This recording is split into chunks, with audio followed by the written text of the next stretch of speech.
Sachons ceci, c'est que notre vieil homme a été crucifié avec lui, Christ, afin que le corps du péché soit inopérant, pour que nous ne soyons plus esclaves assujettis du péché. Romains 6,6. Par ce passage, Paul nous montre que Dieu non seulement nous a accordé la rémission de nos péchés, à cause du sang de Jésus-Christ répandu pour nous, mais qu'il nous a aussi mis en Christ. Car lorsque le Seigneur Jésus fut crucifié, Dieu a aussi crucifié avec lui notre vieil homme.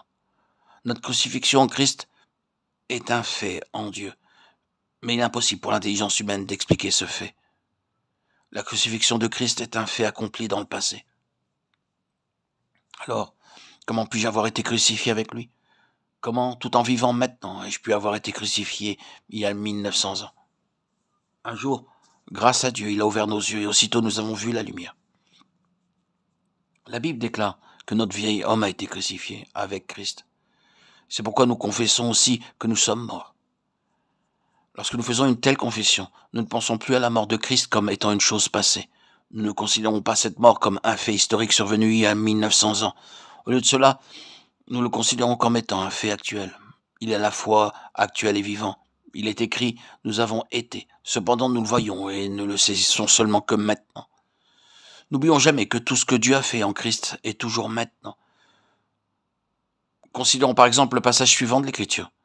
Ces hommes qui se sont détournés de la vérité se disant que la résurrection est déjà arrivée et qui renversent la foi de quelques-uns, de Timothée 2,18. Ceux qui errent loin de la vérité ne disent pas qu'il n'y a pas de résurrection. Ils disent simplement qu'elle est déjà passée.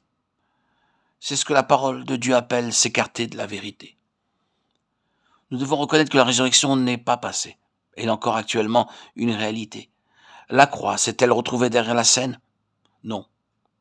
Elle ne s'est pas du tout éclipsée. Non. C'est une réalité présente. Car Dieu est le Dieu qui est maintenant pour toujours.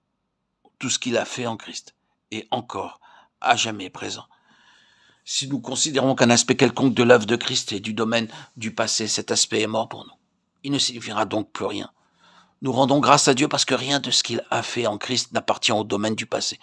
Tout est et pour toujours maintenant. Car tout ce que son Fils a accompli, Dieu l'a mis dans le Saint-Esprit. Et tout ce qui est dans le Saint-Esprit est une réalité présente qui ne passera jamais.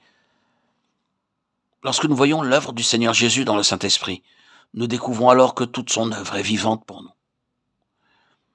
Si nous considérons son œuvre en dehors du Saint-Esprit, nous ne verrons que la lettre, et la lettre sans l'Esprit est morte. Si nous considérons ces choses comme n'étant que de la doctrine, elles seront mortes. Certaines personnes disent qu'elles croient en ce que dit la Bible, mais pourquoi n'en résulte-t-il rien d'effectif dans leur vie? D'autres encore peuvent dire qu'elles ont trouvé que la Bible est la parole de Dieu, mais pourquoi n'agit-elle pas en eux?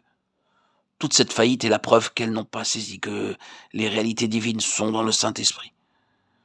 Car si toutes les choses qui touchent à la personne de Christ sont traitées de manière livresque ou doctrinale, elles deviennent des choses du domaine du passé. Cependant, si elles sont considérées dans le Saint-Esprit, elles ne deviendront jamais des choses passées, mais elles demeureront toujours des réalités vivantes. Alléluia, alléluia. En Christ, rien n'est du domaine du passé, mais un éternel maintenant. Christ est toujours encore le grand « je suis ». Il n'appartient pas au passé, il ne passera jamais. Alléluia, alléluia. Notre Seigneur demeure pour toujours. Tout en lui est plénitude de vie et d'Esprit Saint. Si nous demeurons en lui, nous ne passerons pas. Christ est le Seigneur de l'aujourd'hui. Il n'y a rien de révolu en lui. Tout ce qui est contenu en Christ est éternellement présent. Alléluia. En connaissant Christ, nous expérimentons l'aujourd'hui de Dieu. Il est un continuel présent. Je reconnais combien limitées sont les paroles pour parvenir à expliquer ces choses. Ce n'est que par l'œuvre de l'Esprit du Seigneur en nous que nous serons introduits dans une union vivante avec Christ. En étant unis à lui, nous verrons que tout ce qui est en Christ est actuel et ne passera pas. La croix de Christ est actuelle. La résurrection de Christ est actuelle. L'envoi du Saint-Esprit est actuel. Et la plénitude de sa personne en nous est aussi actuelle. Tout ce que Dieu nous a donné en Christ est actuel.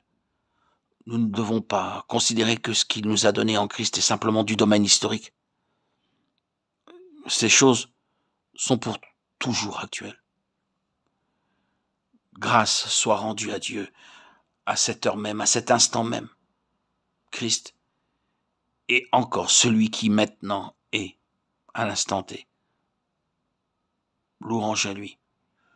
Il est le Dieu de l'aujourd'hui, de l'ici maintenant. Il ne passera jamais. À toi, Seigneur, tout honneur et toute gloire pour les siècles des siècles. Gloire à Dieu, au plus haut des cieux et paix sur la terre aux hommes qu'il aime. Amen. Alléluia. Alléluia. Amen.